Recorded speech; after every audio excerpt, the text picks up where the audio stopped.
আসসালামু আলাইকুম, সবাই কেমন আছেন? আশা করছি সবাই অনেক ভালো আছেন। আসলে ভিডিওটা গতকালকের করা ছিল, কিন্তু সময়ের অভাবে এডিটিং করতে পারিনি এবং আপলোড দিতে পারিনি। আজকে সেটা আপলোড দিলাম। আপনারা একটু কষ্ট করে দেখে নেবেন প্লিজ। আর ভালো লাগলে অবশ্যই লাইক করবেন, কমেন্ট করবেন। ঠিক এই যে মিষ্টি ছেলের পাশের সুখবর তো আর শুধু শুধু মুখে দেওয়া যায় না। তাই আশেপাশে যেসব প্রতিবেশীরা আছে, যারা কাছের কিছু মানুষ আছে, তাদেরকে একটু মিষ্টি মুখ করাতেই হয়। আসলে এটা হচ্ছে আমাদের বাঙালিয়ানদের একটা প্রথা বলা চলে, যে সুখবরে মিষ্টি থাকতেই হয়। তাই আমিও কিছু মিষ্টি কিনে নিয়ে এসেছি। রেজাল্ট দিয়েছে, আপনারা সবাই জানেন ছেলের। আল্লাহ রহমতে আমার ছেলে খুব ভালো রেজাল্ট করেছে। বলেছিলাম ফিরে আসবো আবার মিষ্টি নিয়ে। এই যে আপনাদের সঙ্গে মিষ্টি নিয়ে দেখা করতে চলে এসেছি। রোশনি আপু পক্ষ থেকে সবার জন্য মিষ্টি। সবাই প্লিজ নিজ দায়িত্বে ভাগ করে নিয়ে খাবেন। এই তো আমাদের মিষ্টি রেডি হয়ে গেছে। আমার আম্মু সুন্দরভাবে পরিবেশন করে ফেলেছে, পিরিচে পিরিচে উঠিয়ে ফেলেছে মিষ্টি। আর আমার ছেলের কথা, আম্মু আমি এত কষ্ট করে পড়লাম, আমি লিখলাম, আমি পাশ করলাম, মিষ্টি কেন অন্যদের খাওয়াতে হবে? বুঝলাম না তো বেশিদের এটা একটু কেন। মিষ্টি মুখ আসলে করাই এটাই আসি। হচ্ছে নিয়ম। সামাজিকতা বলতে তো একটা কথা আছে না। আসসালামু আলাইকুম আমার আপুরা ভাইয়ারা, সবাই কেমন আছেন? আশা করছি সবাই অনেক ভালো আছেন। আমিও ভালো আছি। আমি রোশনি চলে এলাম আপনাদের সঙ্গে সন্ধ্যার একটা ব্লগ শেয়ার করতে। আজকে সন্ধ্যায় বাচ্চাদের জন্য কিছু নাস্তা তৈরি করব।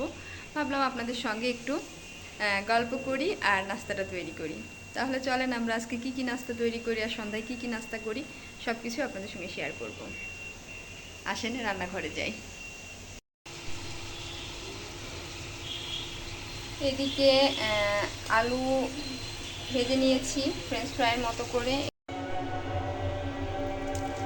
পানি ফুটে গেছে, নুডলসটার মধ্যে দিয়ে দিলাম। যেহেতু আমি কোনো রেসিপি দেখাই না, আমি জাস্ট ডেলি ব্লগে যা করি তাই দেখাই, এই কারণে আপনাদের জন্য এলোমেলোভাবে রান্নাগুলো ভিডিও করে দেখাই। অনেকে ভাবতে পারেন যে রেসিপি করে দেখালে ভালো হয়, কিন্তু আসলে আমি তো রেসিপি ব্লগ করি না, আমি ডেলি ব্লগ করি। তাই আমি যখন যেটা করি তখন আপনাদের সঙ্গে সেটাই শেয়ার করি। নুডলসটা সেদ্ধ হয়ে গেছে, আর আলু যেটা সুন্দর করে কেটে ভেজেছিলাম ওইটা নিয়ে অলরেডি দুই ভাইয়ের মারামারিও হয়ে গেছে এক পর্ব। সেটা নাইবাদ বলি, নাইবা দেখায়। এখন নুডলস রান্না করছি রাতুলের জন্য আর আমার জন্য। রাইদ অবশ্য নুডলসটা খুব একটা লাইক করে না। ম্যাজিক মশলা ছাড়া কি নুডলসের টেস্ট আসে? তাই ম্যাজিক মশলা তো লাগবেই। আর কোকোলা নুডলসের সঙ্গে যে প্যাকেটটা দিয়েছে এটাও দিয়ে দিব। আর এই নুডলসটা আমার খুব একটা পছন্দ না, একেবারেই চিকন চিকন। তারপরেও কিছু করার নেই, এটাই রান্না করলাম। আমার নুডলস রেডি হয়ে গেছে।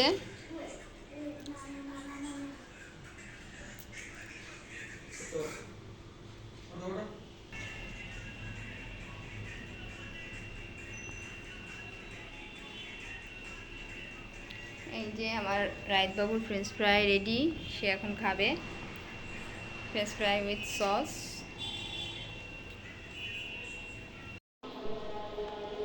রাইদ, রাইত বাবুর নাস্তা, তোমার পছন্দের জিনিস খাও। আজকে একটু অন্যরকম শেপে কেটেছি, আজকে গোল গোল করে কেটেছি।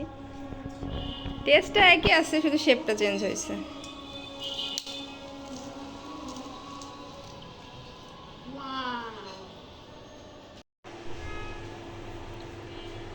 রাতুল খাবে দুধ, সরি রাতুল খাবে চা, রাইত খাবে দুধ, তাই রেডি করে নিচ্ছি।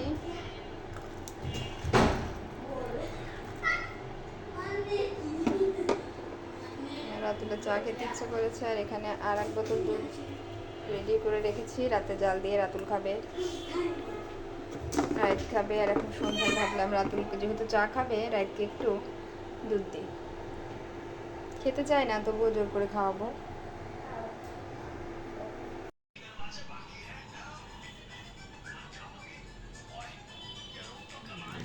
না চা না।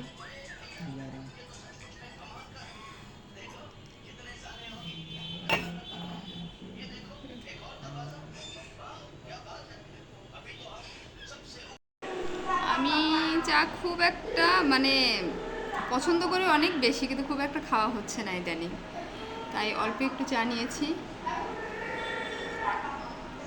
আজকে বিকেলেও একটা চা খেয়েছিলাম বান্ধবীর বাসায়।